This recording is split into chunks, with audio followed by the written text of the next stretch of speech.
Okay, it's the 21st of June, 19, that's where I'm coming from.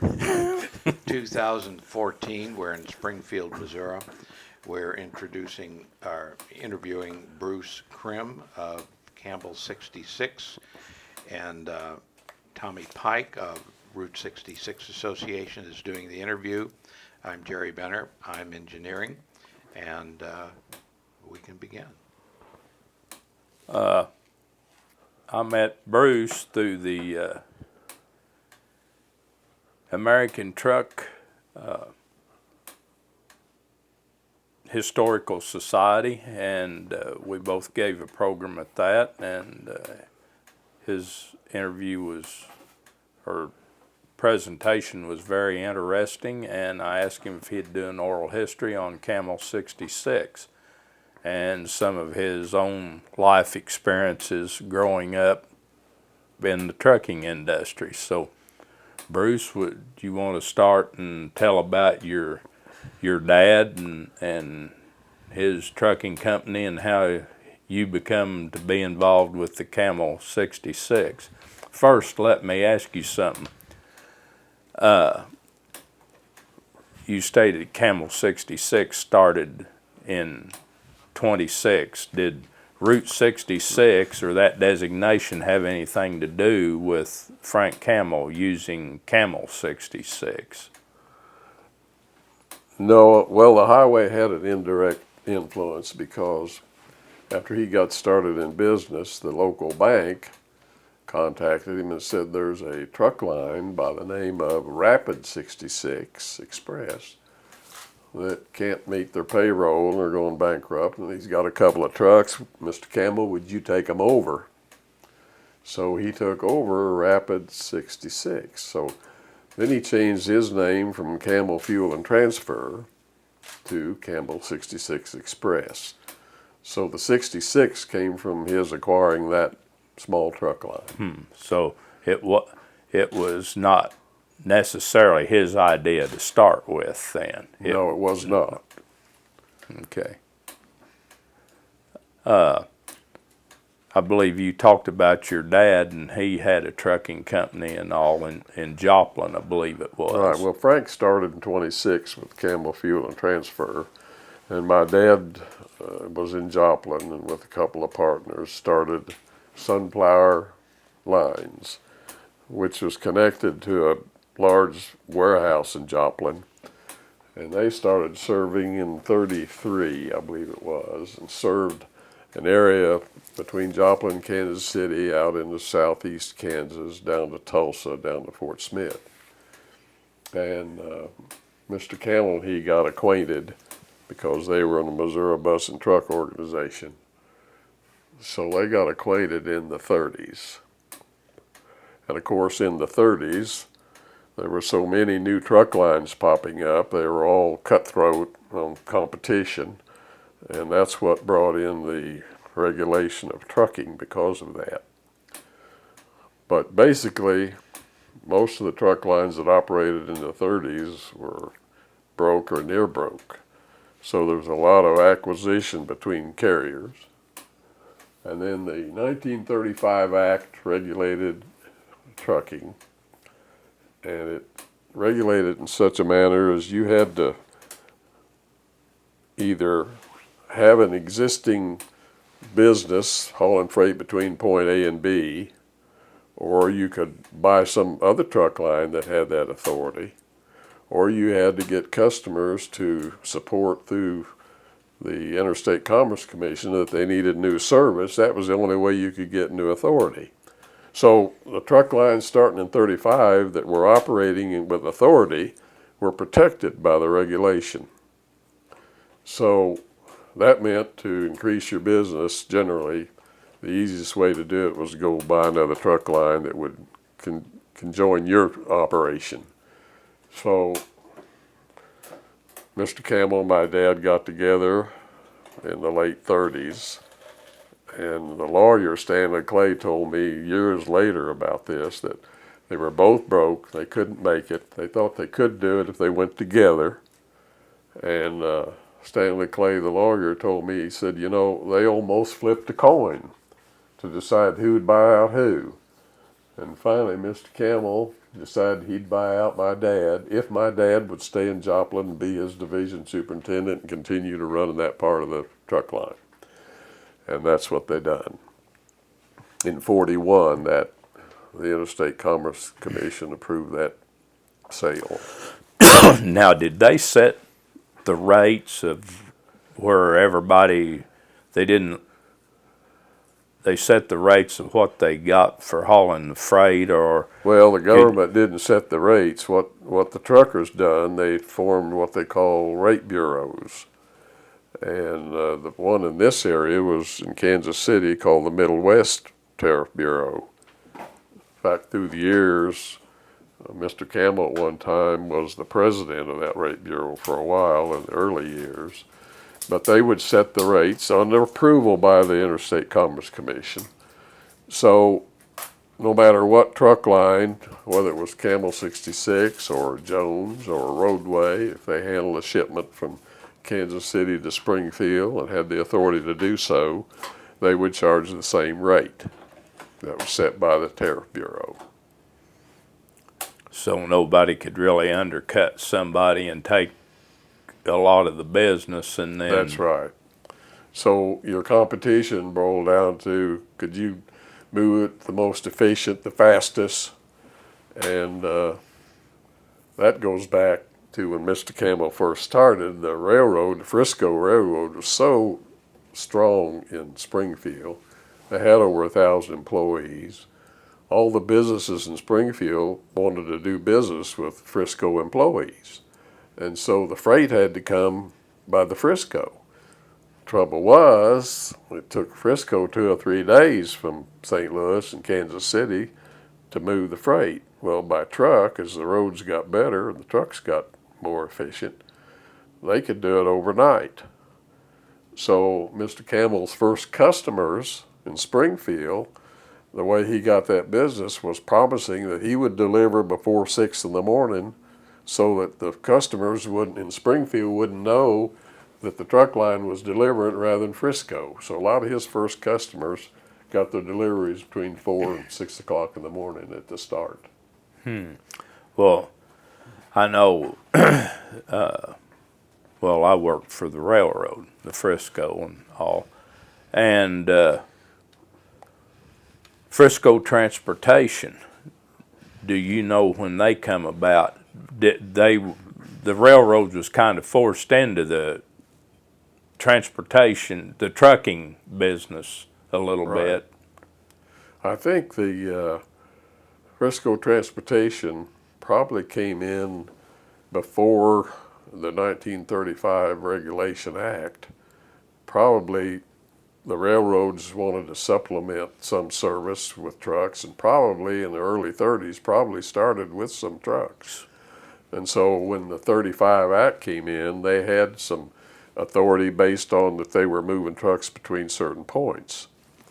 But I think that's where the railroad probably got started in trucking. But it never did expand. I mean, they were in the railroad business. They didn't care about buying other truck lines to expand their trucking operation. They were too active in their own business. It was just to supplement the railroad more than to compete with the trucking industry. Right, and there were other carriers like that. There was a big one in Iowa, railroad people that did start small trucking segments.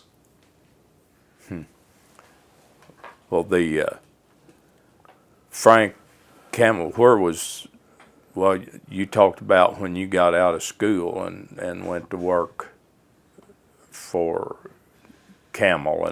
Well, my dad, after he started work in 52, Mr. Campbell couldn't talk my dad moving to Springfield and working in the general office. Mr. Campbell had reason that he had problems with his organization. It wasn't organized well enough, and he hired a retired Army general by the name of Black. And this retired Army general worked for the company, and he was the one that was able to convince my dad to move to Springfield. And he went over there as operations manager and then eventually became the general manager. And he passed away in '56. And he told me that I would never work for the company because he and Mr. Campbell didn't believe in hiring relatives. And so I knew I'd never go to work there. But then he died in '56. And I had one more year of college to get through. So Mr. Campbell sent word through the personnel man. They called me and wanted to know if I wanted to work part-time while I finished my school. So I went to work at 11 o'clock at night, worked in the office, learned how to route freight and manifest freight. And I worked from 11 to 7 in the morning, straight through, went home, threw cold water on my face and made my 8 o'clock class. Drury University and Drury College at that time knew I was doing that, and they told me that that was against their policy, and they would be observing my progress in my classroom.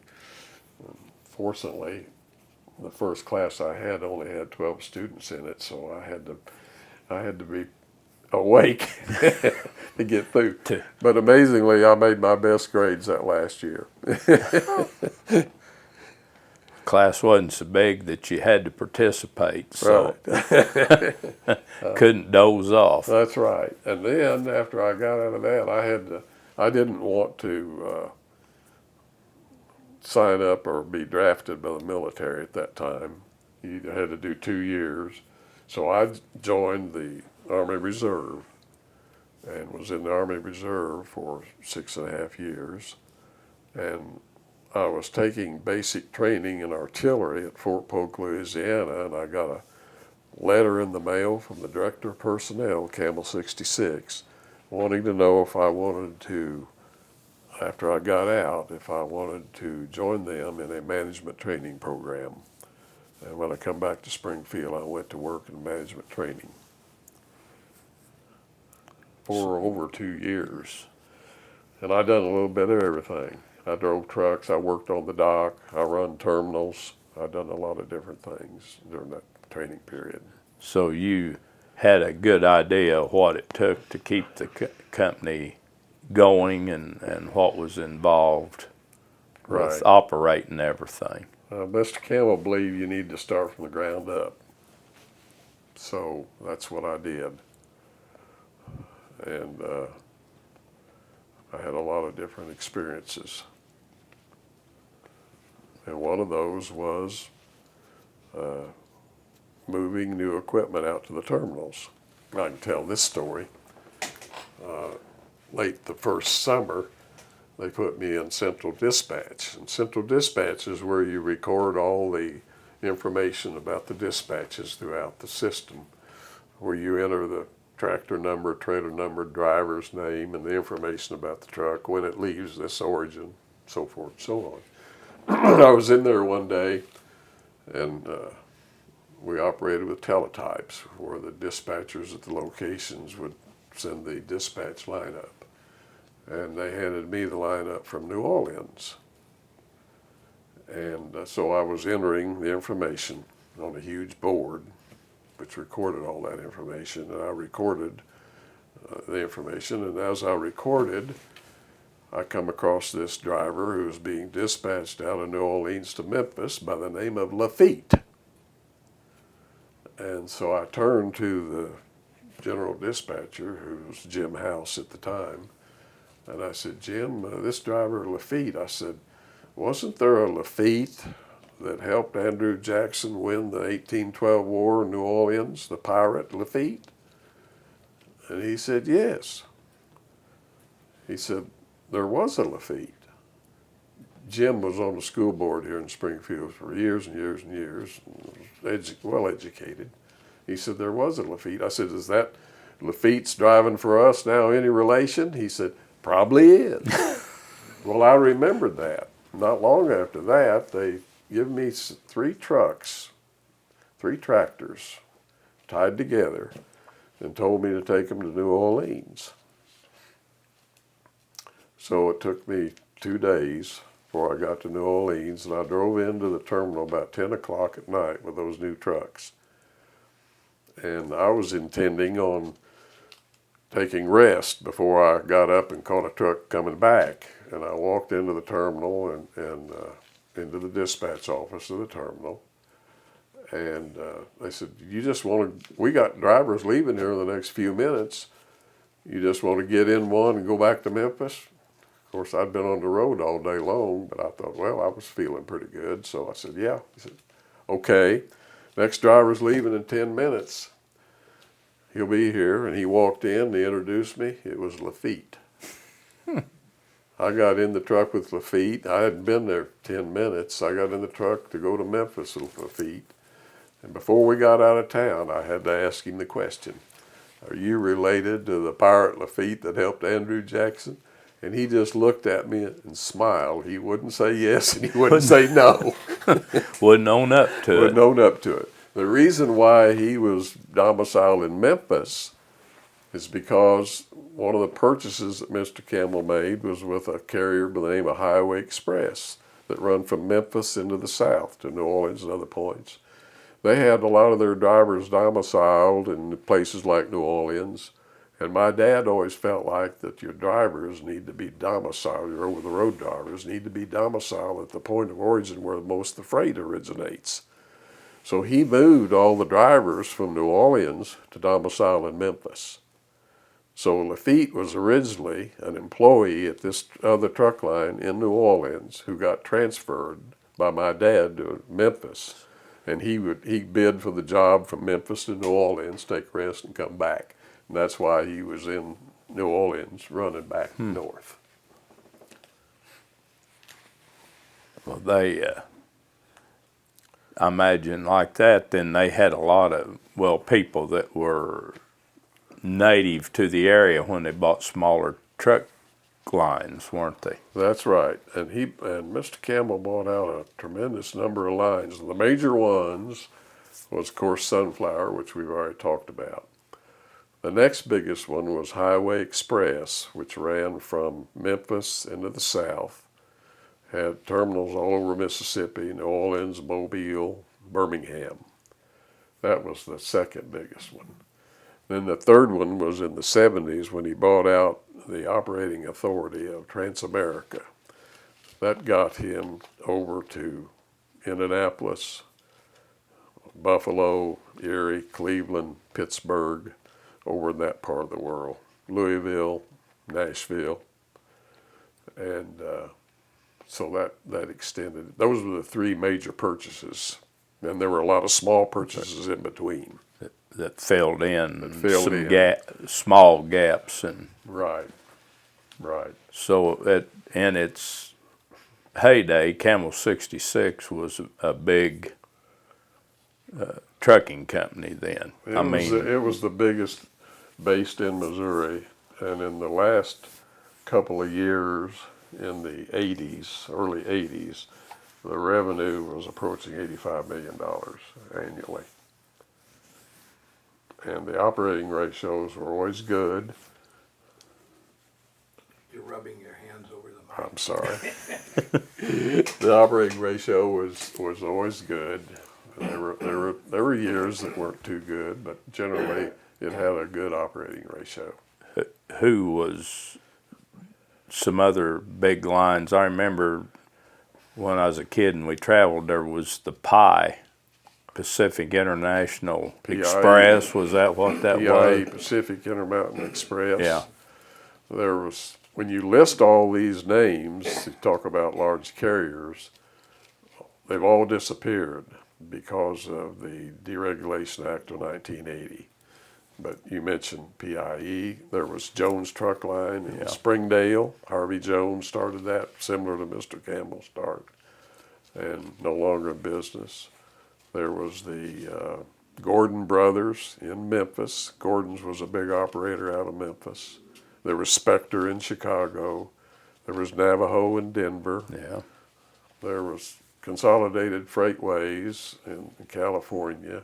There was Time in D.C., Denver, Chicago.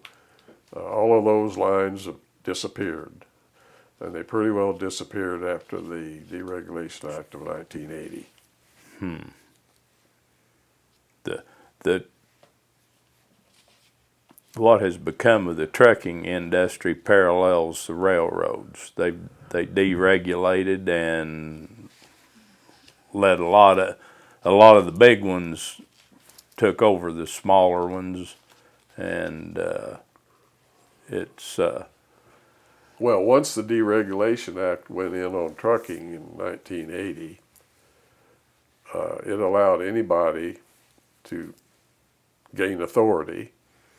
If you could show you were fit financially, you could buy a truck and get the truck running, then you were immediately a competitor to all these regulated carriers. Of course, the regulated carriers were primary Teamsters organizations with good pay and salaries and negotiated national contracts. So then you had all these people that could show up with a truck and start operating. So the minute that act was coming about, most of those carriers knew it was over for them. They either had to reorganize themselves differently or start subsidiaries, and even Camel 66 had a subsidiary. We started a truckload only. Well, primarily our business was what's called LTL, less than truckload. And the average shipment on all these small shipments was about 900 pounds. Primarily that's what we hauled, but we also hauled a number of full loads to various points. So we separated that out, and that company still exists today as RBX Express here in Springfield. yeah, it's out there, but east of Springfield between old 66 and I-44 Right. out there. Right, and they still operate in the truckload business with mostly leased operators. So it was a offshoot of the Camel 66 then, Right. to do what. Specialty loads. Yeah. Yeah. And specialty loads, you don't need a terminal. You don't need a city organization, city drivers to go out and pick up the loads. You got a driver with a leased equipped piece of equipment. He can go out and pick up the load and take it and deliver it. So you don't need a lot of other expense. When you haul a smaller shipment, you need a terminal. You need a city operation. You need city equipment. So it's a different type of animal. Well, now, like out there at the main place there on East Traffic, the way it was, now it's Chestnut Street, like those small loads is what they would bring in there and load off. They would unload off the trailer and then put them on another one going. They wouldn't necessarily make the trip on the same trailer. Right, you'd relay the freight. If you were operating in Kansas City, you would have enough freight. At least we did at the time we were in business. We might make 8 or 10 loads of small shipments a night for Springfield and the surrounding area, Monette, Mount Vernon, and so forth. Then Kansas City might make 3 or 4 loads a night to Memphis. And in the Memphis loads, there would be Louisiana freight, Mississippi freight, Alabama freight, Georgia freight. It would go into Memphis the next day. They would break that trailer out, put it into the trailers they were loading for those points, and then the second day it would be at the destination. So you had a combination of enough freight moving to some points that you could make a straight load to, and then you had mixed freight in smaller amounts that you would have to relay over a hub. And Memphis was our biggest hub. Chicago was our biggest terminal, but Memphis was a big hub to relay all the freight between north and south. Take it into the southeast. Right. Then. Right. I hadn't thought about it, but you was telling some of the things that Camel 66 came up with their equipment, like you don't think about it, but like the Right. roll-up door instead of the opening ones. Well, Mr. Campbell was an experimenter. In fact, when he started running out of Springfield, the first place he went to was Kansas City, and he would haul meat. and he would fill up barrels with ice because they didn't have any refrigerated units at that time. So he would put barrels of ice in the trailer to keep the meat cool. So that was your first, similar to what we have now in refrigerated units. And then another thing he done, he got a box and had it nailed to the front of a trailer. And because of the roads, it would take 2 drivers to run to Kansas City and back, one resting while the other one drove. Well, he nailed a box to the front of a trailer, and he crawled in it, but none of the drivers would ever get in there. But he would crawl in there and try to sleep, and of course there's no way with the roads and the trucks in those days that you could sleep in there. And the drivers that didn't want to do it always made the comment, the one thing about that box, that if you had a wreck, they wouldn't have to do anything but bury the box if you were in there. They already had you packaged. But he was an innovator. He in early 50s, all the city equipment we had swinging door trailers at the rear, where the driver would have to back up to the dock, get out, undo the latch on the door, swing it around, and hang the latch on the side of the trailer. And so you had swinging doors. And he came into the shop one day, and 3 mechanics were busy repairing swinging doors that had been hit next to another trailer or hit into the side of a building. And he said, isn't there a better way than repairing all these swinging doors? Why couldn't we have a garage door like I've got at home? Well, Bill Royston, who was one of the most, probably the smartest person in truck equipment, said, yeah, we can try that. So he got a hold of the Whiting Door Company over in Indiana and had them send him a door to his dimensions. And he put that on a trailer. It took 3 to 4 years, and he made over 700 modifications in that door to get it to work on the back of a trailer. But he finally got it to work. And now, when you see trucks going down the road, probably half of them have an overhead door. And so that was started here at Camel 66. That was started and developed right here. And a lot of other things that were tried didn't work, but that was one of the most successful. I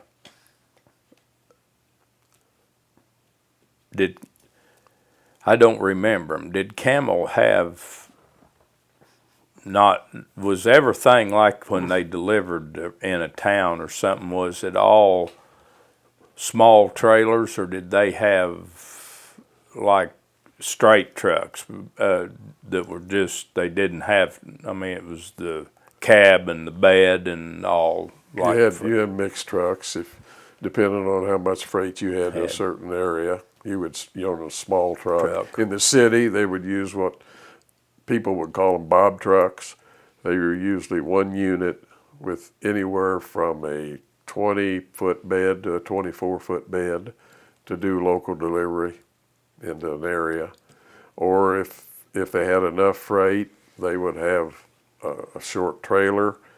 The early trailers were, some of them were 30 feet, 42 feet, and they'd have a tractor.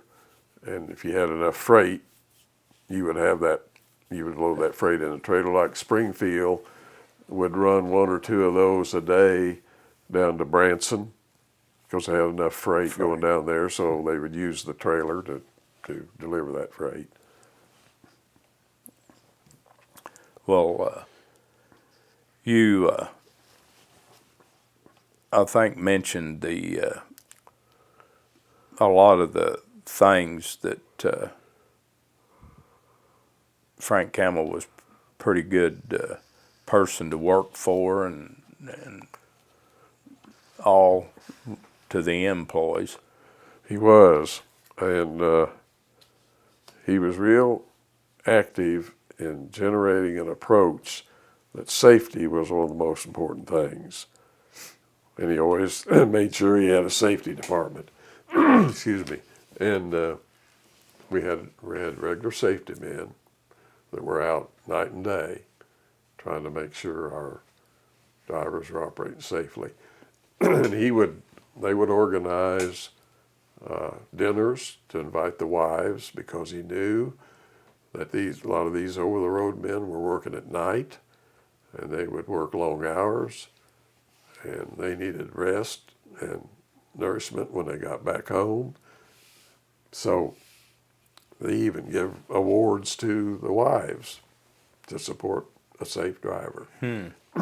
So that was a constant effort, because no matter how much insurance you had, a severe accident was so costly. Well, I imagine that if it was much of an accident, you'd always end up maybe in a lawsuit or something, and it That's right. was an ongoing. Mr. Campbell was active in a insurance company based in Dallas by the name of Transport Insurance. Through the years, he was on their board, and they had a lot of the major truck lines insurance. You mentioned deregulation. That's what changed Camel 66 and put it in trouble financially then at the end a little bit. Right. Well, he decided that when he come back in 1979 from the American Trucking Association meeting, and he heard the discussion about the Deregulation Act that was being introduced by President Carter and Senator Kennedy, Ted Kennedy, that it was going to pass. And when it did, it would open up all the authority, because all these carriers since 1935 had been buying out other truck lines. So this authority was on their books, indicating a lot of capital investment. And that act would totally eliminate that. So if you were, you would go from one day to the next, you would have a good balance sheet with the value of your authority that was protected from less cutthroat competition. Suddenly that act eliminated all that. So all these other truckers could come in, and you didn't have that on your books as a capital investment. So your value immediately just dropped way down. Mr. Campbell had organized his terminals. He put the terminals that he built through the years into a separate company. He had the equipment in a separate company. So when he decided to get out of it, he took all that out away from it. And nobody would want to buy the company, but a group of us employees bought the company for little or nothing to try to keep it going. And we were unsuccessful and had to put it in bankruptcy. Well, and that was what, long in the mid 1986. 86. 86.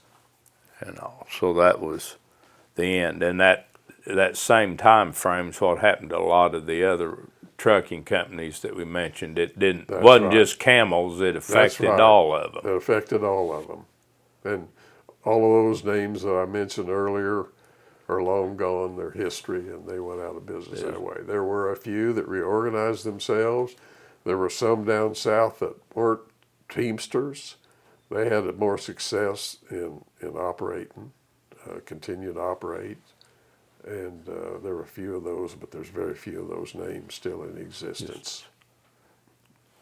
Did Camels never participated like in the piggybacks or anything? Like I think it's what Hunt Brothers does now that Right. Somebody told me that a lot of their over-the-road trucking, they turn the trailers over to the railroad and they deliver the trailers, and then they pick them. They have terminals at different places and pick them up. And Right. No, Camel 66 never done any piggyback business to speak of. That's become more of a popular thing, particularly when the railroads decided that they would make it a priority.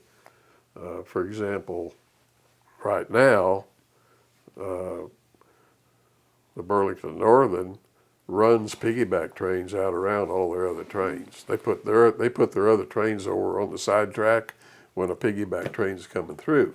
So that made the service real dependable. So from this area to California, you can get 3 days. Well, if you drive a truck, it's 3 days. So suddenly, piggyback business has become competitive with truck in the longer distances.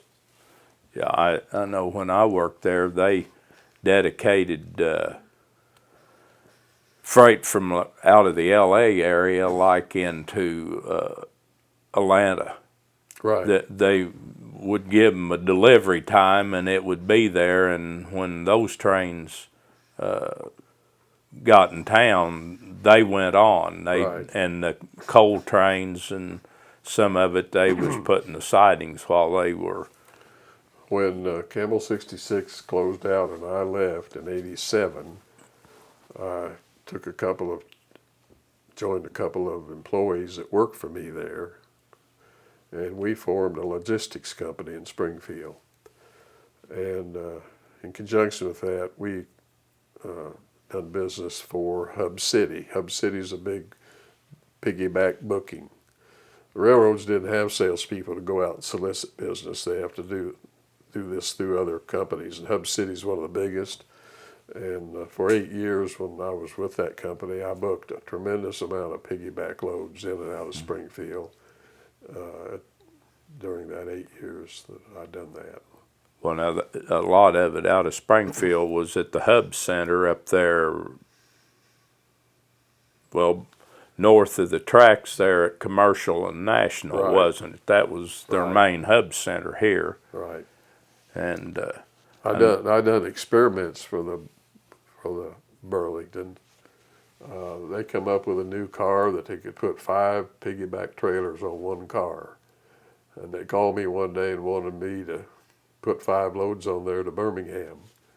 At that time, I was piggybacking a lot of mustard out of French Mustard here. I had that many loads at one time going down to the Army bases around Atlanta and Birmingham.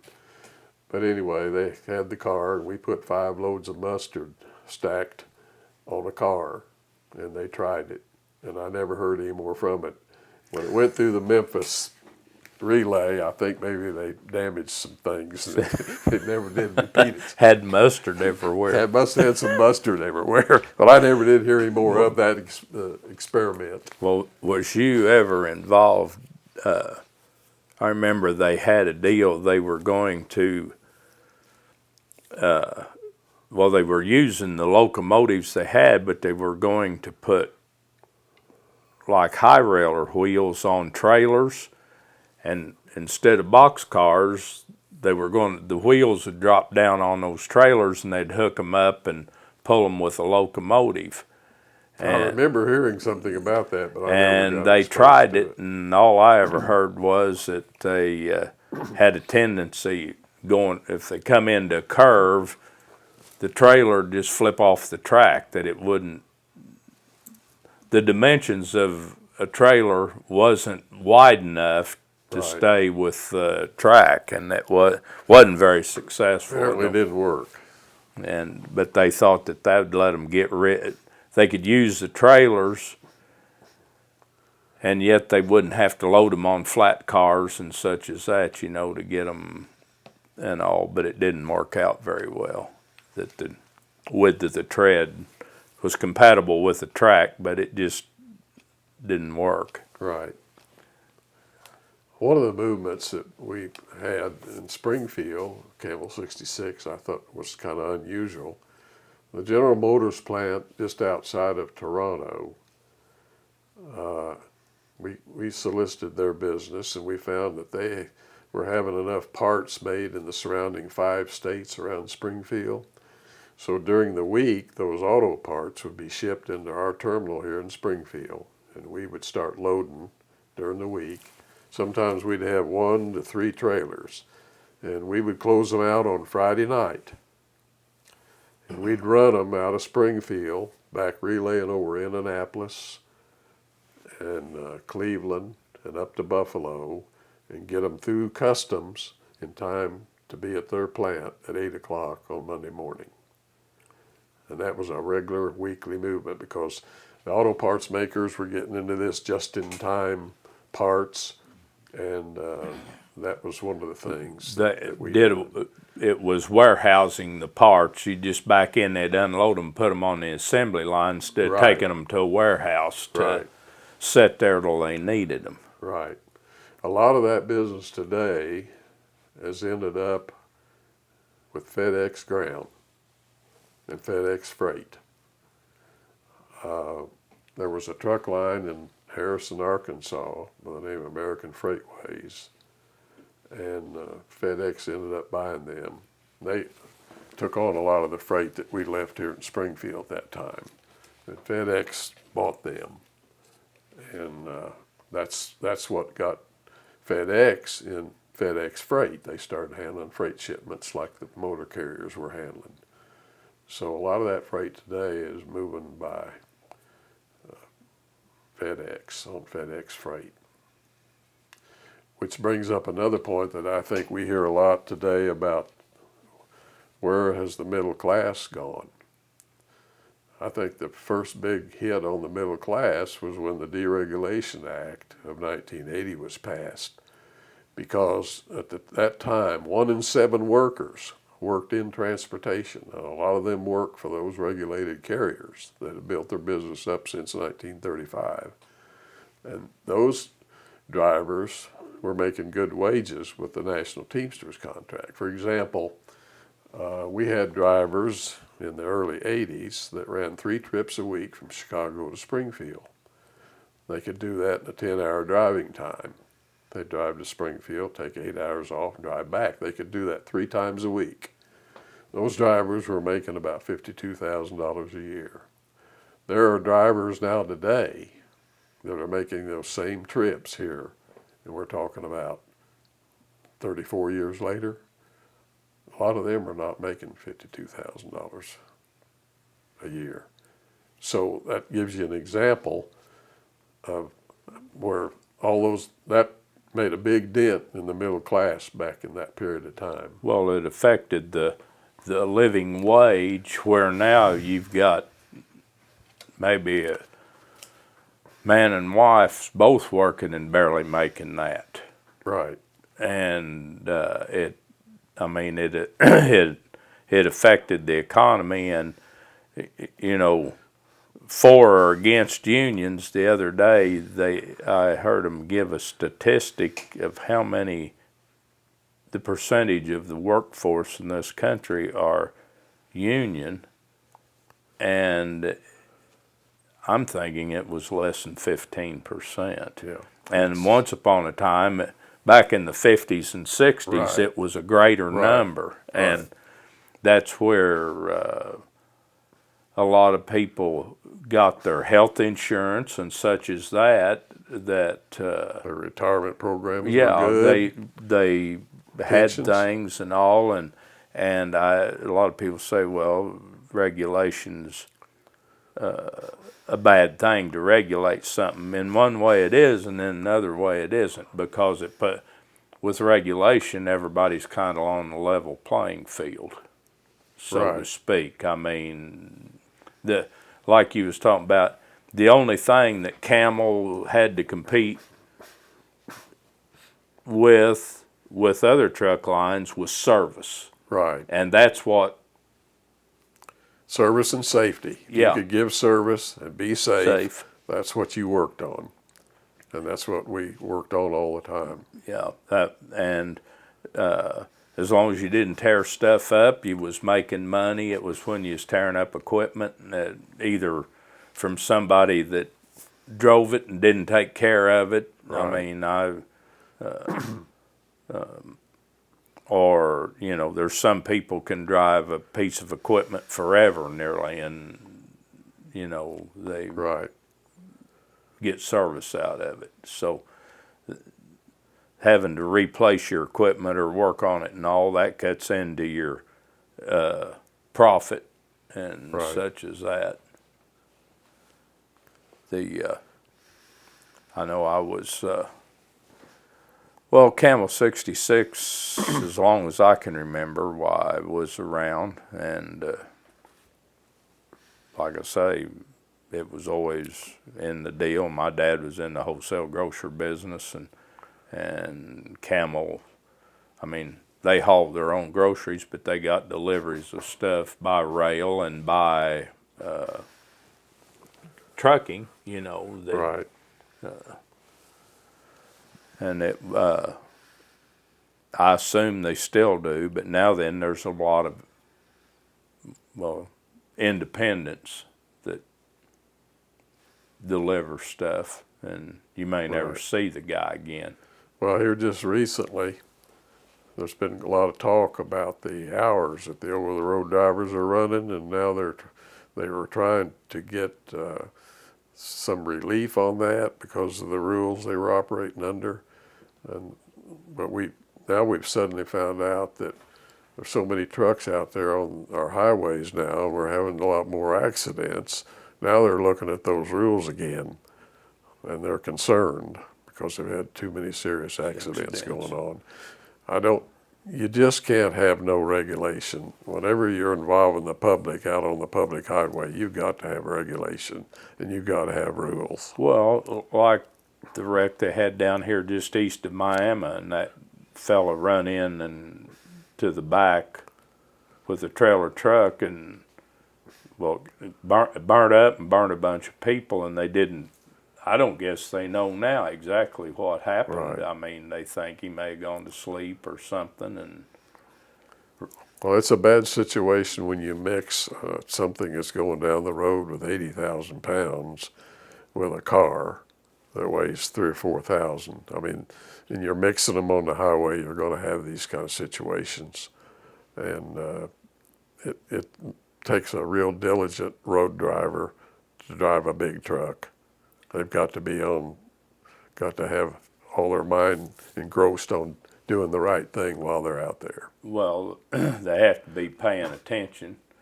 And in this day and time that wasn't around, 30 years ago, cell phones and such as that not just a truck driver, but drivers in general Right. are driving and not paying attention to the job at hand, which is driving. They're wanting to visit with somebody back home or halfway across the country from them. Right.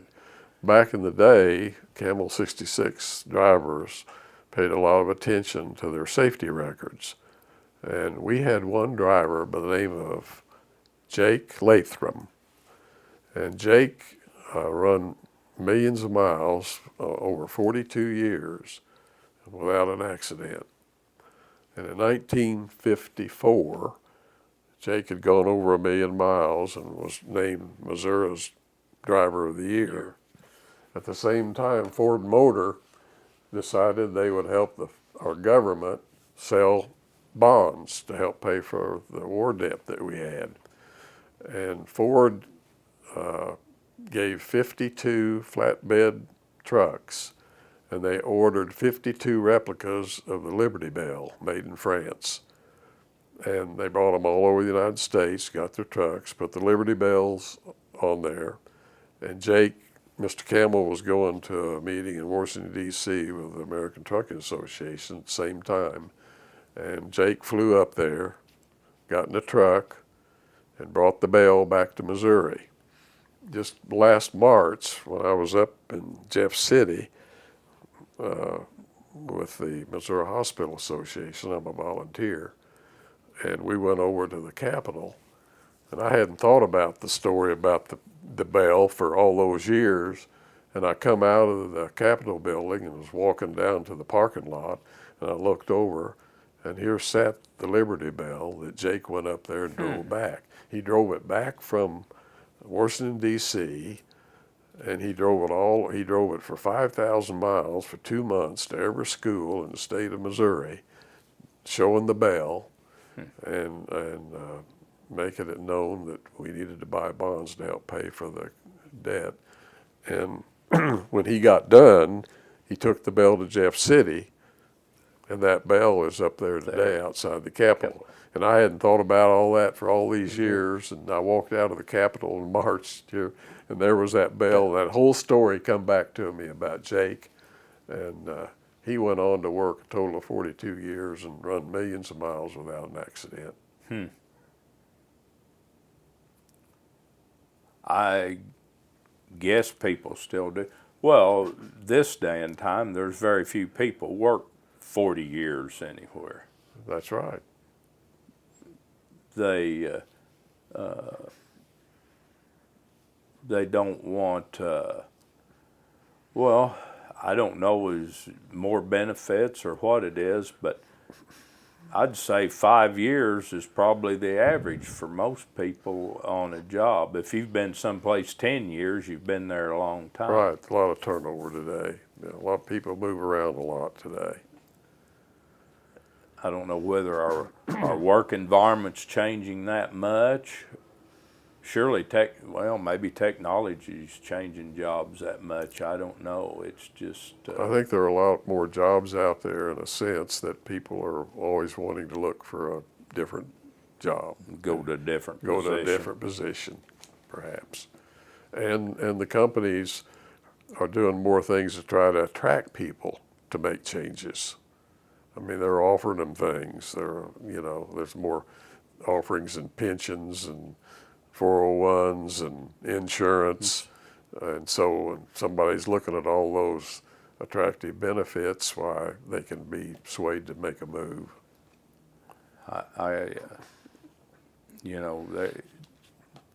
And I guess people change professions. I mean, like Jerry, he was teacher your whole career and all. And then I know several people that started out as teachers and they've gone into other professions. They had opportunities and they took them. So I guess that's the difference of now then companies don't seem to, even the companies don't seem to last 30 and 40 years anymore. Somebody buys them out or they merge with somebody and it Right. Creates a different atmosphere. Do we want to look at, do we want to look at some pictures and talk Yeah. about the pictures? Yeah, if you want to tell that us would- about some of your collection and all. Yeah, you can walk on over there and then Okay. what I'll do is collect the picture from you and I'll copy them in order. Let me give you, Do I need to take something with me?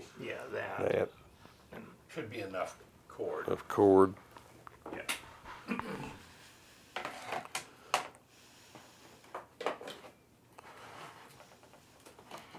Well, I just mentioned the story about Jake Lathram.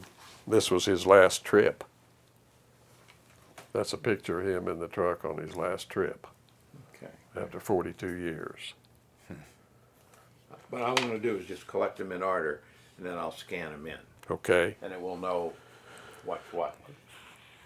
So I didn't know if there's anything else. Well, I don't know whether you want to scan things like this. This is Jake in I said I had the wrong year.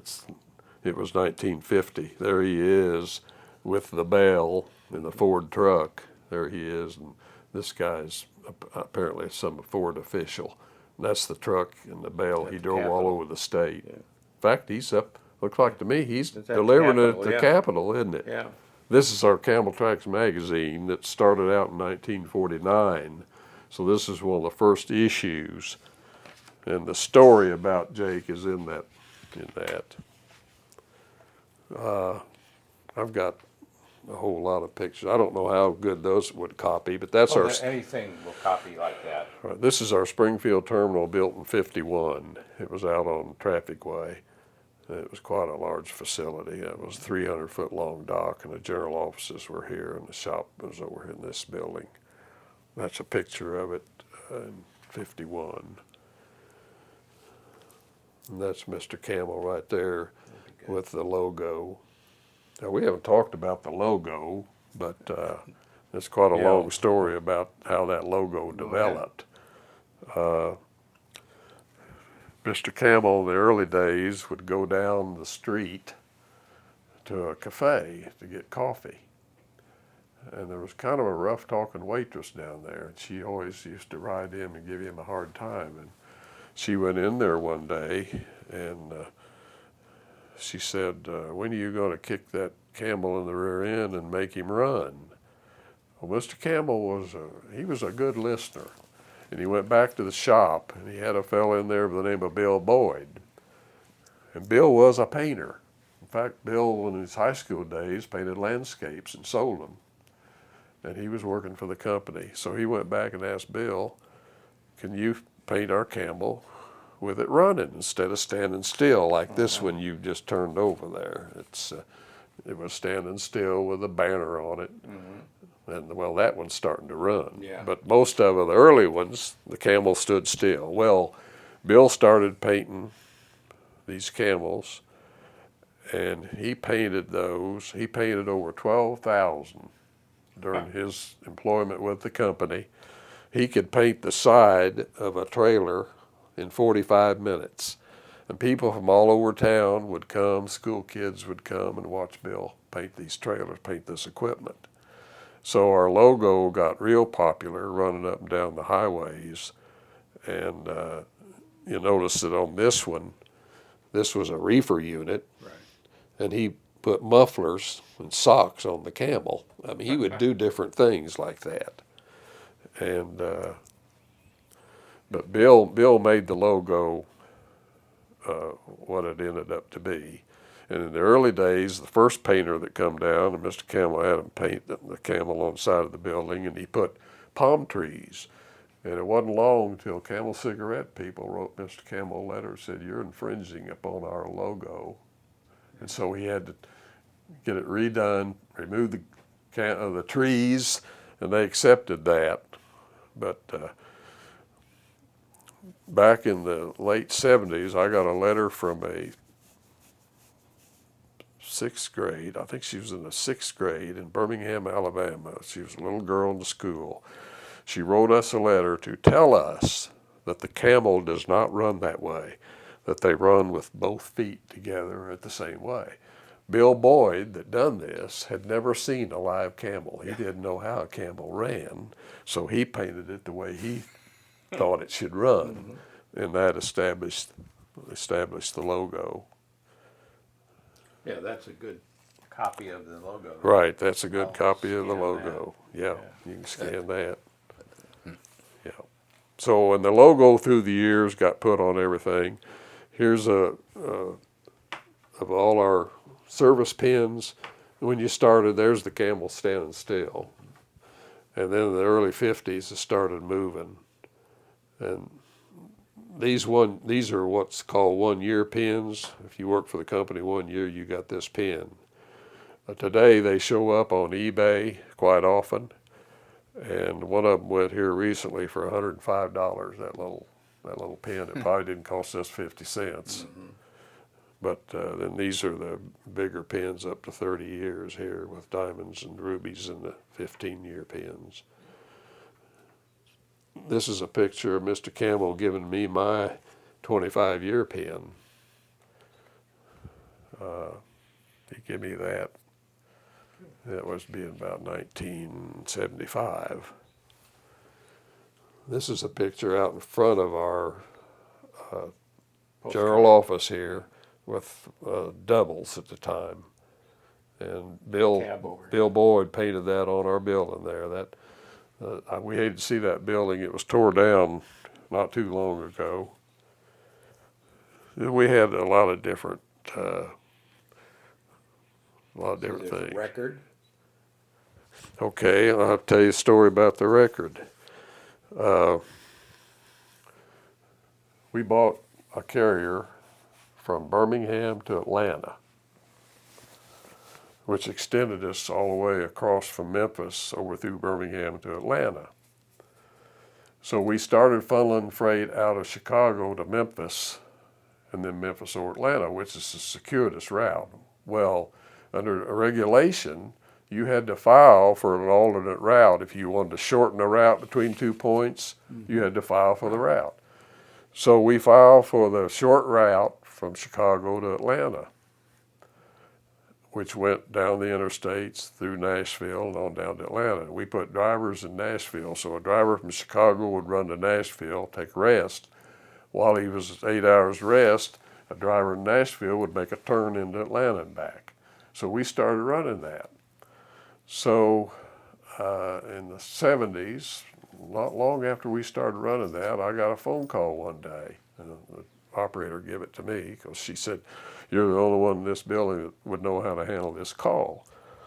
And the gentleman introduced himself and said he was with Metro-Goldwyn-Mayer, the music division in Los Angeles, and that a songwriter in Nashville had seen our truck going around the interstate in Nashville and had written a song, and they wanted permission to release it. And we gave them permission to release it.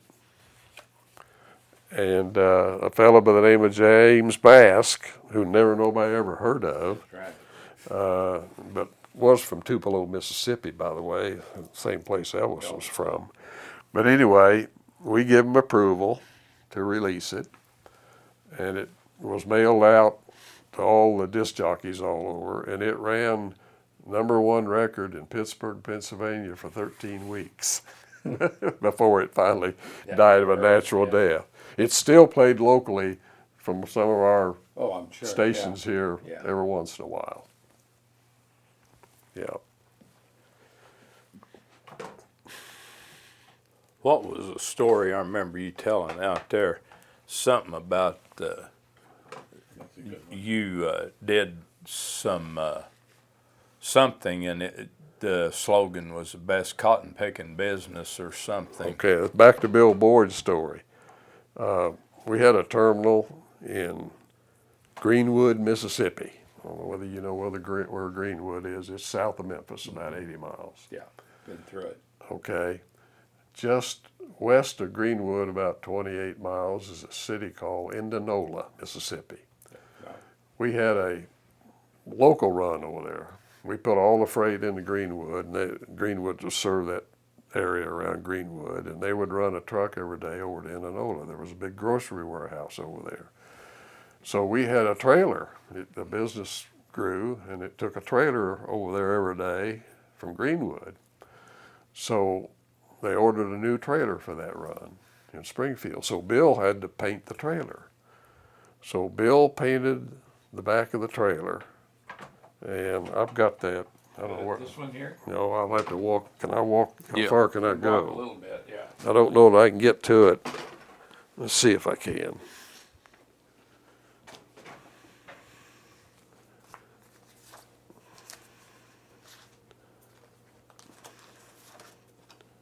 Mr. C.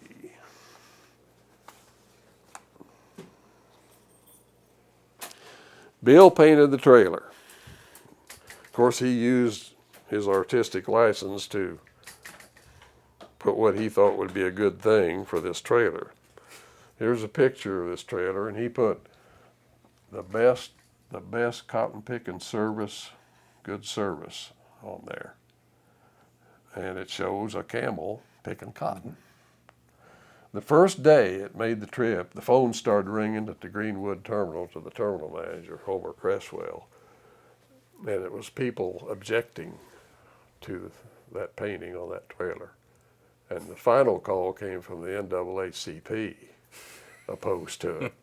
Poor Bill was innocent in all this. Right. So he had to drive down to Greenwood and paint that thing out and put the regular logo on there.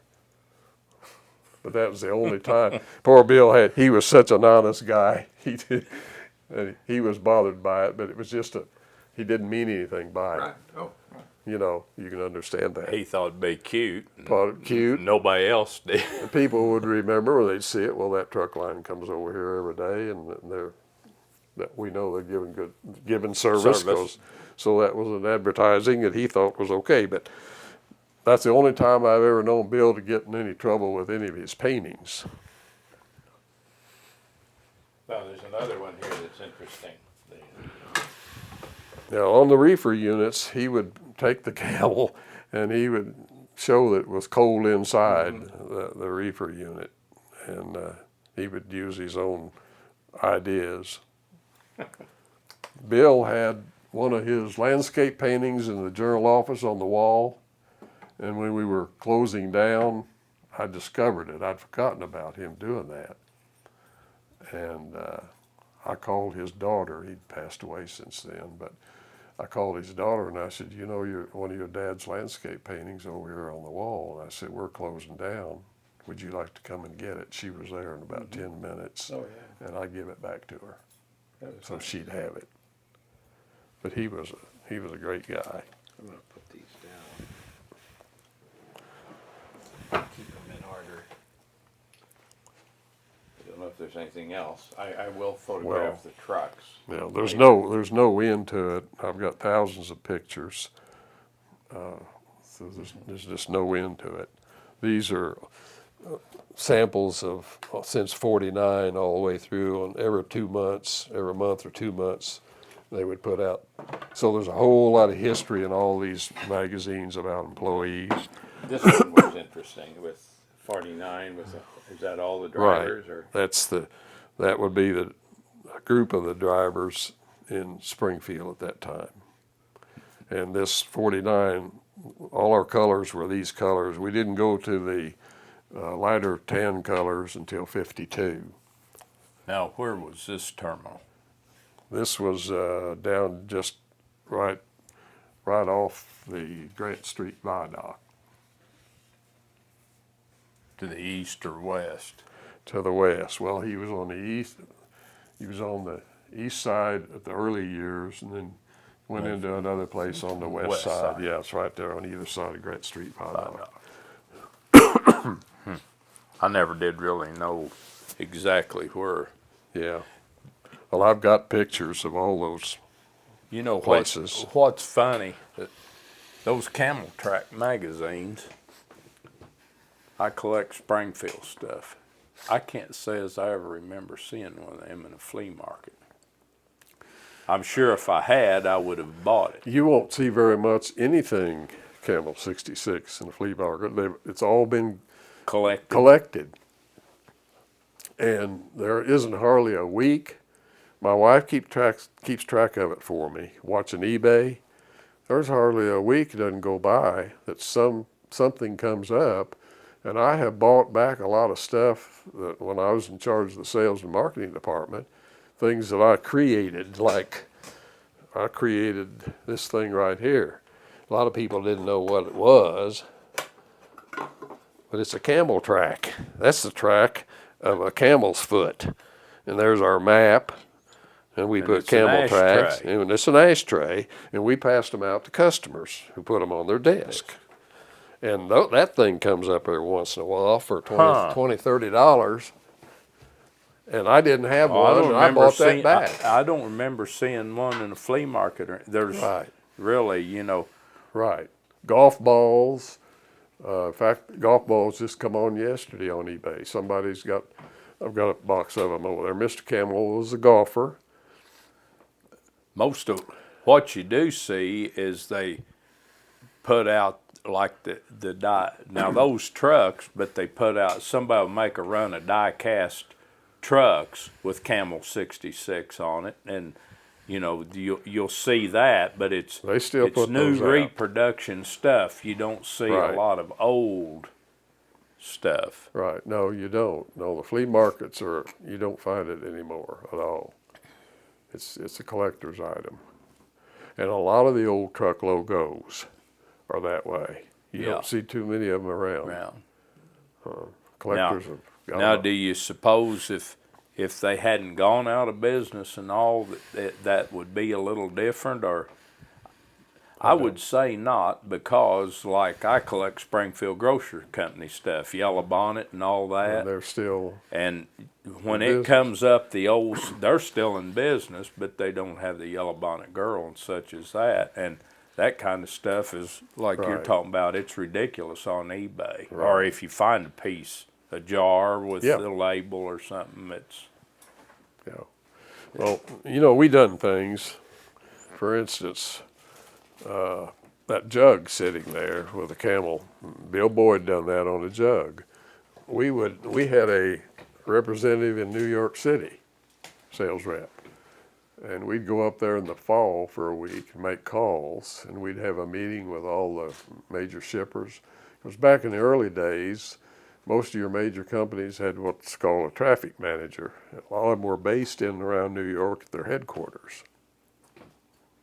And we'd go up there and make calls and work with the rep, New York rep. So then one year they took up a bunch of jugs and passed them out With the logo with the on. logo on it.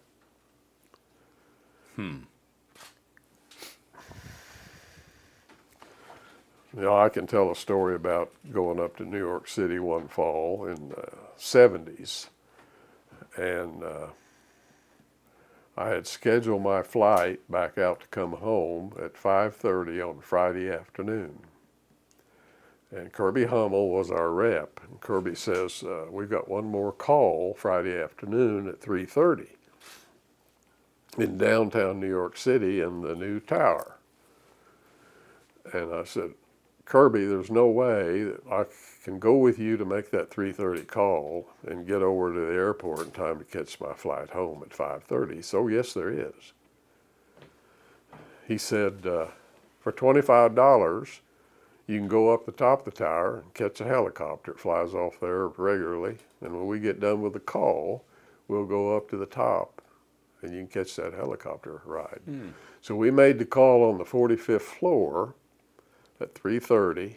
We come out of the call.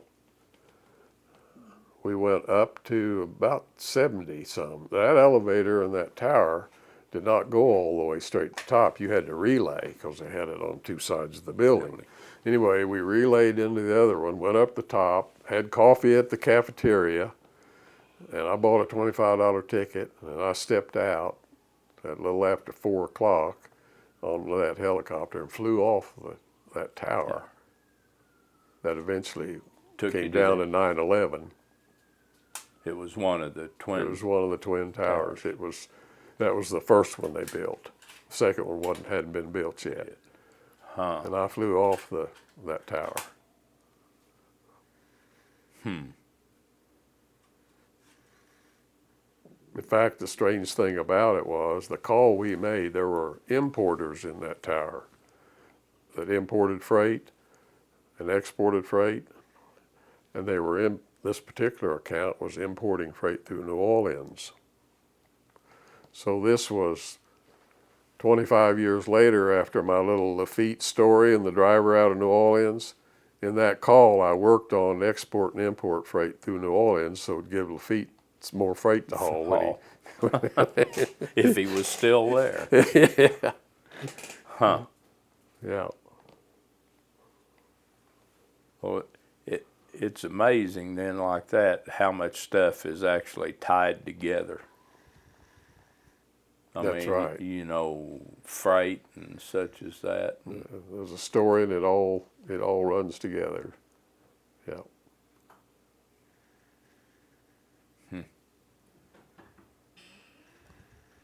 What, like the railroad had what they call the dead freight. Did the camels have a dead freight stuff? I'm sure things got damaged in shipping and Damaged, and then it would get separated from its original billing and maybe it was excess.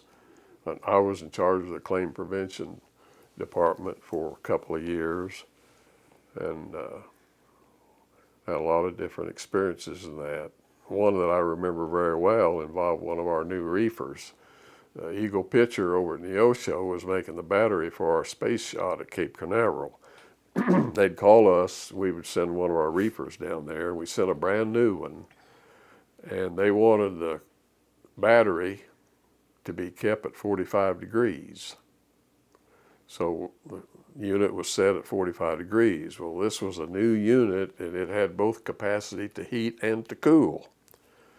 Somewhere in transit, it come apart and the cooling quit and the heating turned on. And when it got to Cape Canaveral, they opened the door to unload the battery. Temperature was over 100 degrees in there. The battery was ruined. The claim was over $300,000 for that battery. And I made the comment at the time, we were participating in the reason the Russians beat us with their space shots because we didn't get the battery there safely. But the unit maker of the refrigerated unit paid the claim. went back to him. Right. And then we had, when we bought Highway Express in Memphis, all down through the South, that organization wasn't very keen on keeping track of lost shipments. And so I used to go down at different terminals and work their, what they call their overbay with excess freight. And I spent a whole week in Birmingham. Birmingham was the gateway to a lot of government freight going down to Cape Canaveral and into the northern part of Alabama to the Redstone Arsenal. And we handled, government was our number one account. We handled a lot of government freight, moving on government bills of lading. And I found out that Birmingham was having trouble with their dead over freight. And I spent a week, and they had over 200 different cartons of shipments separated from the movements of freight bills, and they couldn't figure out where they belonged. And I worked a whole week getting those to their final destination. And that wasn't all entirely the carrier's fault. A lot of these shippers weren't prepared to get their shipments labeled right, and they would give you extra cartons, and they'd give you shipments, boxes that didn't have the labels, or the labels would come off. So in the early days of my experience, a lot of shippers weren't very sophisticated on the packaging and the labeling of their freight. And so a lot of those problems were caused by that. There's just no way that a driver could check each and every label when they were loading freight a lot of times. Or they'd, I don't know if they put them on pallets, but they'd stack some maybe on the pallet that didn't have a label on it, and they just assumed they was all going to go together, and then they'd get separated somewhat. Before shrink wrap come along, that was true. Then when they got to doing the shrink wrap, that helped a lot when they started shrink wrapping it. Stuff. And that improved it. And then they got sophisticated on the quality of the packing, started packing it better. And then another thing that happened was so many things were heavy with a lot of steel, and then more plastics got used, so things got lighter. And when they got lighter, fewer people dropped the box, which was causing a lot of damage. So over the years, there was a lot of improvement from the shipper side and the carrier side. And today I get a shipment from FedEx or UPS. It's amazing how well packed it is, and you hardly ever get it damaged. Occasionally you'll get a box that looks like they run one of the forks on a fork truck into it or something, maybe. Right.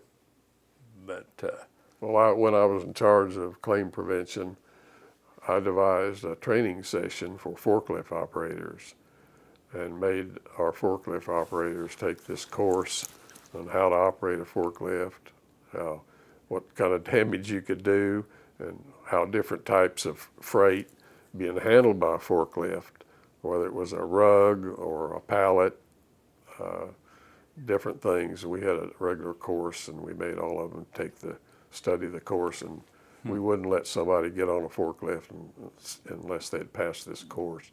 That helped cut down damage.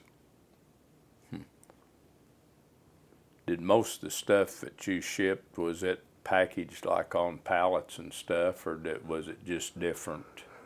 You got a mixed bag in that regard. I can remember us picking up a Daisy air rifle down in Arkansas, and there would be 1,000 boxes, and they would load the boxes of BBs on the floor, and then the boxes of the air rifles would be loaded on top of the BBs, and sometimes the BBs would be palletized, but that was always a big problem to breaking that trailer out, because whoever got assigned that trailer knew he was going to have to make 1,000 stoops over a 6 or 8 hour period before he got all that sorted out and unloaded.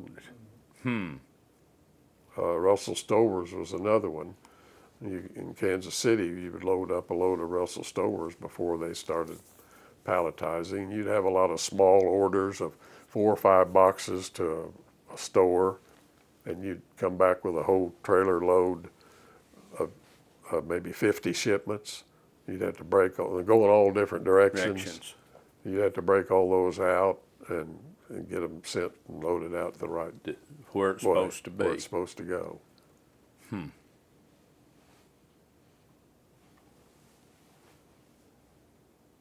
That it's almost mind-boggling. And then that was all before the day of the computer, where they put tracking tags on everything.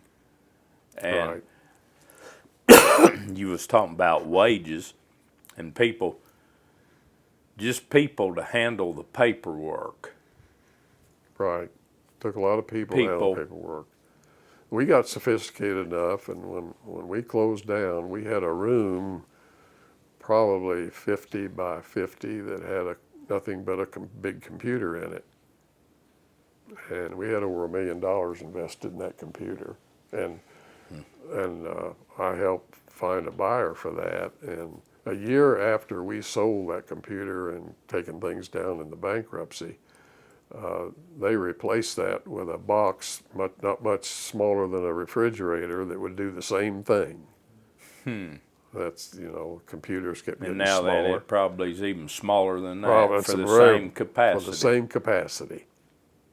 And of course, we were handling thousands of shipments a day, and we had one of the most sophisticated billing systems where we used to rate and bill everything out in the terminals, and they put me in charge of the traffic department, and I organized a centralized rating so that we had 8 people who could rate all the thousands of bills every day, calling up on the screen the bill of ladings, and they would rate it, hit a button, and it would print the freight bill out at the destination terminal 2 or 3 days before the freight even got there. So they would know if a customer called, they knew exactly the day it was shipped at the destination. If it was shipped in Chicago today, the next morning the Houston people would know that they had a shipment out of Chicago 3 days before it could ever get there. How many employees did Camel 66 have? Well, it was over 2,000 probably at the peak. How many when it started? Started with probably 2 or 3. And in fact, Mr. Campbell would hire somebody for 25 cents an hour to break out the freight from Kansas City when he first started. And 25 cents an hour was the rate. And they'd just come and work. It might take an hour, might take 3 hours to break a trailer out. And that was the going wage at the time in the 20s. When did it start? 1926. So 26 to 86. 26 to 86, 60 years. And over those years, there was a lot of people worked there. A lot of people. Made their whole living, worked there their whole career and everything.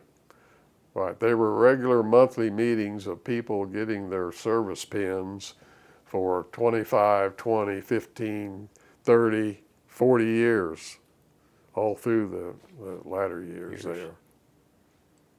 Yeah. That's why when it closed and went bankrupt, it was so traumatic. It was a dramatic event for a lot of locations, a lot of families.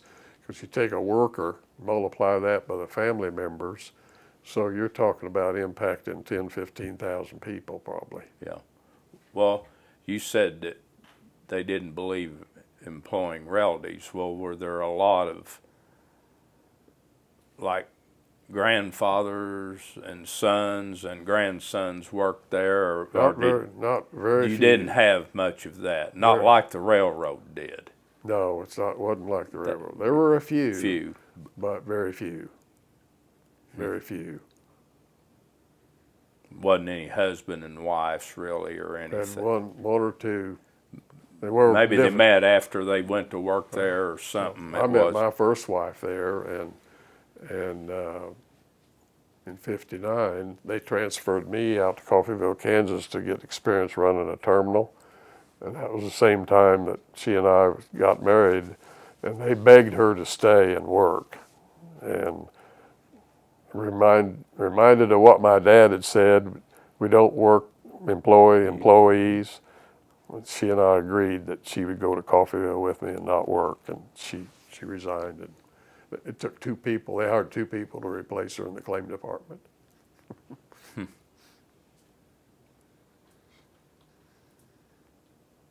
But yeah, I knew several people that had worked or was working at Camel's when it closed, and it was, like I say, it was traumatic. Well, if you spend 30, 40 years somewhere, you just don't. It's a way of life. Yeah. Your way of life is getting tore up, really. Especially if you're still working like you was when Yeah.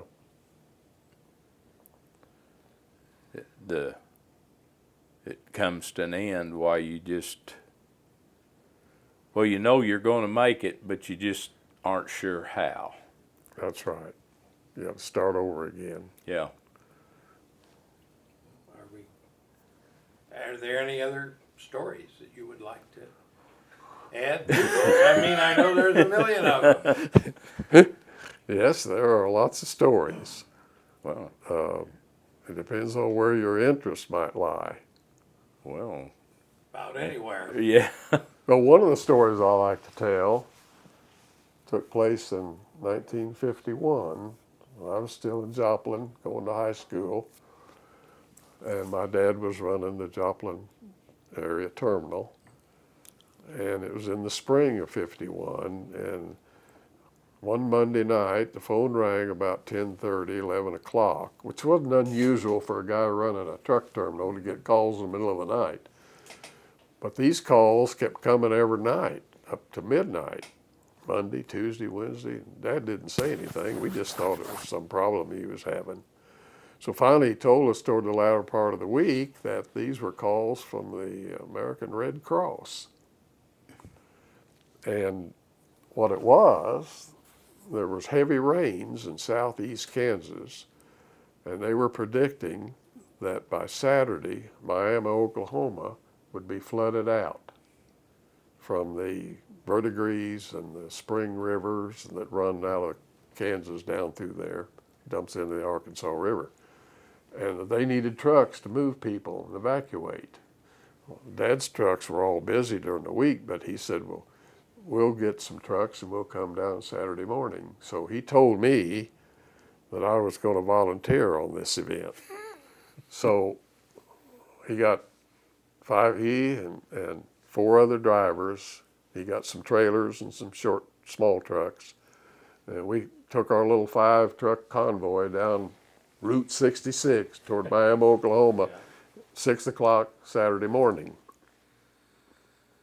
Just over the Kansas-Missouri border on Route 66 is an area called Twin Bridges, where the Spring River and some other river kind of meet right there. Well, we got down to where the Twin Bridges, everybody pulled off the side of the road, and there were a lot of cars and standing there watching the high water come down Spring River. And it was coming down from the north, moving south at such great speed, it was pushing water under the other bridge back north. It was a sight to see. And just as we got ready to leave, here came a beautiful 2-story, brilliantly painted white farmhouse coming down the middle of the Spring River. And that excited us. We jumped back in our trucks to go on down to Miami. Miami, the highest point in Miami, Oklahoma, is downtown, and they were dispatching Boy Scouts from a drugstore at the corner of downtown in Miami, Oklahoma. And we got in line with all these trucks, and I was looking in my rear view mirror, and they were lining 2 miles back behind us. There was everything from cattle hauling equipment, anything that you could haul something with was in that line. Finally, a Boy Scout come running out and jumped on the running board and said, I got the address of where you need to go. And he hung on and directed us from the running board till we went down in this real nice addition of Miami, Oklahoma. I didn't see any water. I didn't get excited. And we backed in the trailer back to the front porch, and out come this doctor. He was a doctor in the local hospital there, and he had a panic look on his face. And we started loading the trailer, and we went through the house, and I got out on the back porch similar to this, and I picked up the last chair out on the back porch, and I looked, and the water was a couple inches deep coming through underneath the fence in the backyard. We got out of there real quick, got over, got his freight put in the warehouse. It was on high grounds. And an hour later, we tried to get back to that area, and the water was 3 feet deep. I always have thought that my dad wasn't hesitant to volunteer and get us to volunteer to go do that. I guess that's why I'm a volunteer today. Not big on floods, though. I've not done any floods lately. And that was in 51? That was in 51. Was that about the time that Kansas City flooded out? That was it, right? All those floods up and down that just part went of the up world. and down Blue River? The Blue River flooded. That was the time. Flooded Kansas City and right down the Kansas-Oklahoma state line, more or less. Right, and actually after that was over, 2/3 of the city of Miami, Oklahoma was underwater. Good lands. Yeah. Well, I remember the part about Kansas City and them showing that. Right. And I worked with a man years ago that was working in Kansas City, and after it was over with, he had a book, and it had pictures of that flooded and all the barrels and everything that was floating around. And Along that time, Dad liked to take me with him on different trips, and he said, he called and he said, I'm coming to get you, and you're going to go with me. He said, we've got a load of yeast, and the city of Iola, Kansas has not had a loaf of bread for 3 days. He said, I'm gonna follow the driver. You can go with me. I think I know a way to get to Iola from Joplin. And so we took off with the tractor trailer and the driver behind us. We went west down 160. We went over as far as Coffeyville or over there anyway, then come back north and come in from the west side of Iola.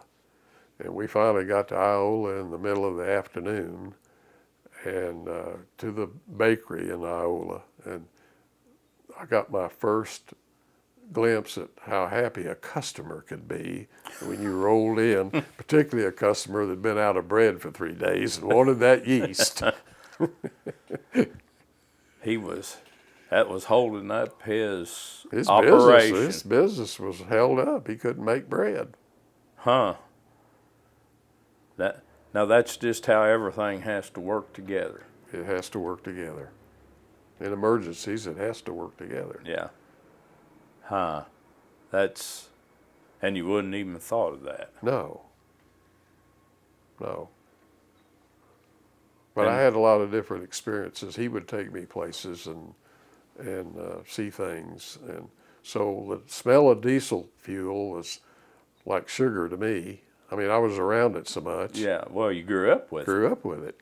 I thought that was a good smell. Yeah. And we lived right next to the terminal there in Joplin. And that road wasn't even paved there where the trucks backed in. Now, where was the terminal? It was just off 12th, on 12th and Virginia, just off Main. And it was a dirt road. And my uncle run the shop for my dad's company and had part ownership of that. And it was across the street from us. And when they'd change the oil, they'd come out and spread the oil on the dirt road. To keep the dust down. And I played in that oil-soaked road. Well, all the stuff that's bad for you now, lead paint, and such as that, we're really lucky we've lived this long. It's amazing. I remember mercury, and I remember in school a teacher, I don't know where she got it, but for science, she'd take a eyedropper and put a drop of mercury in your hand, and there'd be a half a dozen of you in a group, and you'd roll that around your hand, and then the next person hold their hand out, and you'd pour it off in their hand, and they'd do it, and all, and now then, You rub it, cover a dime with it. yeah, Yeah. and now then, if a teacher did that, probably lose their job and Right. try them for something. Wouldn't even have it. You wouldn't even have mercury. Yeah, Right. it wouldn't even be permitted on the premises, and back then. Well, something you don't think of. I had a cousin that the radium dial, the hands on your watch. Mm-hmm. Well, he was just a few months older than me, and he always had to have a Bulova watch because it had you could see the hands in the dark. And he died at 50 with cancer. From that. Few years ago, I heard that the radium on the hands on the dials of those old watches and the numbers, they thought caused cancer. And I thought, now that if he was alive, I'd have to tell him, well, that Bulova watch is probably what killed you. Could be. I mean, you don't think He of was this. exposed to it. I had my dad's old watch when I went into the Army, and we got, part of our training, we had to crawl in the dirt and the mud while they shot the machine guns over us. And maybe you know about that. Yeah. But anyway, I looked down and I had my dad's watch on. I thought, I don't want to do that with this watch on. So the only thing I knew to do was put it in my pocket. I put it in my pocket and crawled through that dirt and mud and come up out of there and got back to the barracks, and I reached in. And I had dirt and rocks down in that pocket from crawling, and that watch was ruined. And that was one of those old Bulovas with the radium dials. And I didn't wear it but for very long. Maybe that's a good thing that happened to me. Might be, but I thought, my gosh, that radium on that dial, you wouldn't think that'd be enough to, No, you wouldn't. I mean, all the stuff, and like I say, lead paint, my gosh, Nobody knew. no, Nobody knew. I don't know, is it the truth now? Well, you don't see them putting it on the watch anymore. No, So there must Painters, old oil painters often went crazy, yeah, be, yeah. like hatters, the Mad Hatter, because of mercury that they used to cure the felt. So yeah, it's, well, and like the chemicals they used in dry cleaning and all, but, One of the things we had trouble in the transportation business was leaky drums. You put a 55-gallon drum of some hazardous chemical into a trailer, and that thing springs a leak, you got troubles. So we finally figured out that if you lay a piece of cardboard down in the trailer, put the drum on the cardboard, if it did leak, the cardboard would soak it up. would absorb it. Yeah, it would make a much easier cleanup. And so we had a policy that we wouldn't put a 55-gallon drum of chemicals on a hard floor trailer. We'd put cardboard under it. Well, in the trucking industry and all, and the handling of, I'll say, hazmat, how far back from now did they become aware or become concerned with handling stuff like that? Well, the regulations for trucking started back in the late 50s, early 60s when they come out with instructions on the placards you had to put on your trailers. I think that was in late 50s, early 60s. We had to train everybody, and then we had to determine whether something was hazardous, which was very difficult in the early days. And finally, they put that onus on the shipper, The shipper had to know whether his product was hazardous so he could label it properly, then and label the bill of lading that it was hazardous. Then we had a clue. It wasn't up to us to know what was in the 55-gallon drum, whether it was hazardous. The shipper had to know and had to document it. So when we got it, You knew. then we knew. Then when we put it on the trailer, we knew it was hazardous. We knew what kind of placard the outside had to require. And that's the way that kind of resolved And itself. if there was any accident or anything, then from the placard they knew what was in Knew it what and was how in it. how to handle it and How to handle everything. it. That's the railroad. They put on cars and box cars and stuff. Right. And then they come along with a big old book, and you read Big that, book. and you could look and see what. There was lots of different hazardous materials too. Amazing. People don't really realize a lot of the stuff that is handled in the trucking industry or the rail industry that's going through their community, really. I mean, there's lots of stuff Right. that you need to be cautious with. Right.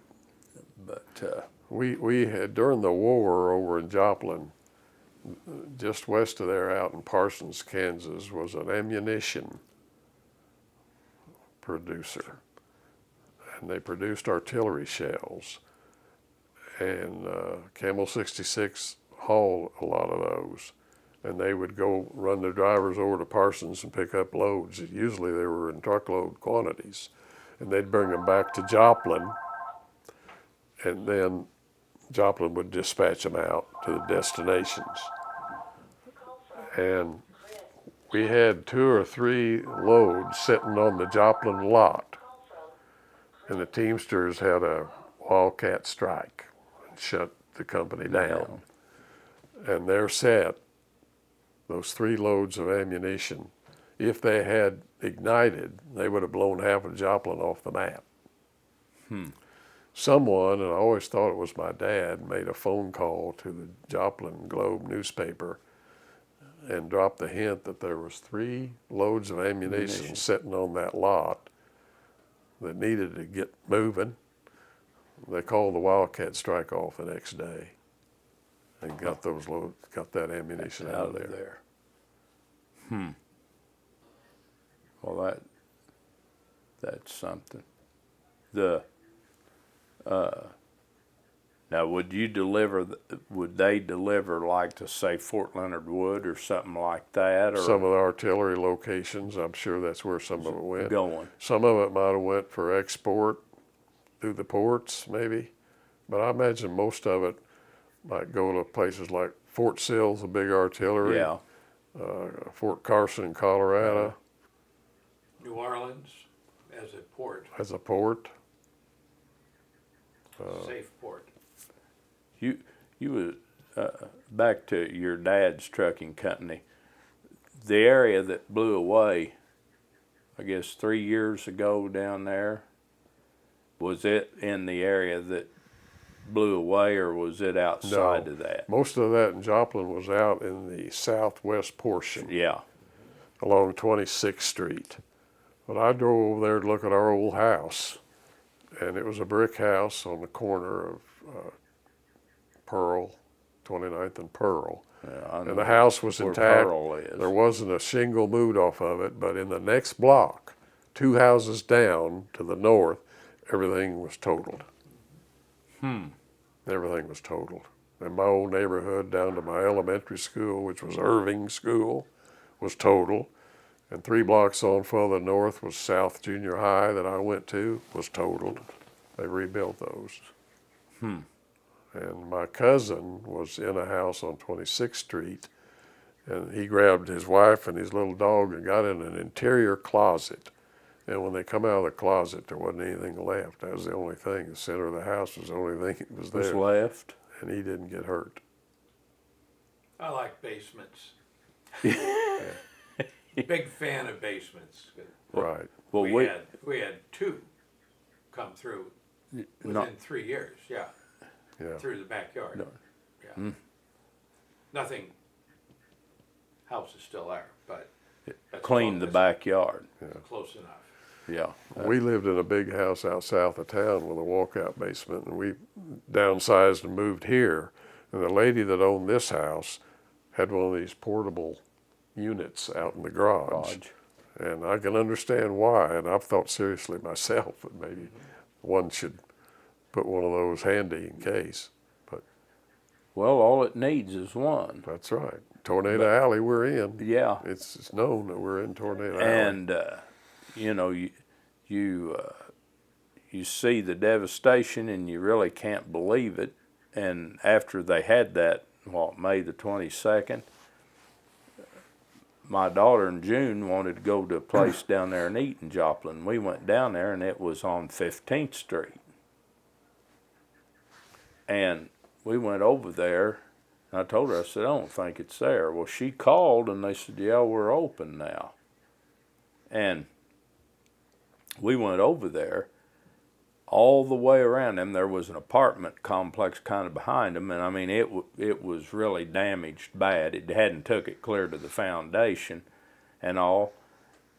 And to the west of them, everything was gone, but that eating establishment, what'd she say? They lost some shingles in their sign. And then they didn't have any power for 4 or 5 days, and they got them up and running where they could feed the people. But I mean, that's what amazed me is, you know, there's places that is just completely wiped to the ground, and then maybe out there not too far there'd be something sitting there that didn't look like it'd been touched. Right. I was thinking back in the history of Campbell 66. We had a new terminal being built in Oklahoma City. About halfway done, got almost totaled out, hit by a tornado. We lost Mobile by a hurricane, and Gulfport terminals were totaled out from hurricanes. So it wasn't uncommon for having terminals all around the country to get them knocked out with some storm. Some kind of event. Catastrophe. I'm running out of time here. I think you're ready. So I've got a few minutes if you have something else. I just wanted to try to get everything in that was important. Well, back to Frank Campbell a minute. I understand he liked to play poker. He was a risk taker, an entrepreneur and a risk taker. And he liked to play poker in his early years. In his later years, he would spend time over at the country club, and he played a lot of golf with Bill Stewart and Payne Stewart. And I think he probably had bets on some of the golf games that he played. Oh, I think that's just standard. That's standard for golfers to do that. Yeah. And yes, he had that reputation. Yeah, and all. Well, we've enjoyed this. Well, I enjoy rehashing and going over all the stories, and there's never ending to all the stories that's happened, and Campbell 66 was an important part of our community, and a lot of people like to listen to the stories. Well, reminisce about it. It's all part of our life. And Camel 66 and Route 66 kind of grew up together. Definitely. Okay, thank you. Thank you.